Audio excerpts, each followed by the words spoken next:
Bitcoin est bien monté aujourd'hui parce qu'il est à 88 000 dollars, l'Ether il galère toujours et le Solana il est à 143 dollars. Maintenant, est-ce que ça veut dire que la hausse est repartie? Personnellement, je suis pas sûr. On est quand même dans une phase où il y a beaucoup d'incertitudes.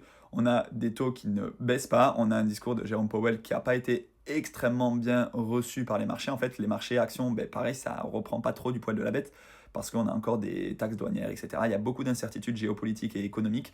Donc, pour l'instant, les marchés financiers, c'est compliqué. Maintenant, est-ce que ça veut dire que le bull run est fini? Non, je ne pense pas. Est-ce que ça veut dire que tout repart le mois prochain? Je ne pense pas non plus. On est à l'abri de rien. En fait, ça peut monter, ça peut descendre. J'ai pas de boule de cristal. Maintenant, je pense quand même qu'on aura une autre phase haussière dans l'année 2025. Si elle n'arrive pas au printemps, eh bien, elle pourrait arriver au mois de septembre, octobre, novembre. Généralement, les tops de bull run, ils se sont toujours faits en fin d'année. Et là, l'été, c'est sûr que ça n'arrivera pas parce qu'on a toujours ce sell in May and go away, c'est-à-dire que l'été, il ne se passe pas grand-chose sur les marchés financiers et peut-être que justement, il faut peut-être vendre en mai et revenir à la rentrée. Après, si tu as une vision moyen-long terme, peut-être que tu touches à rien.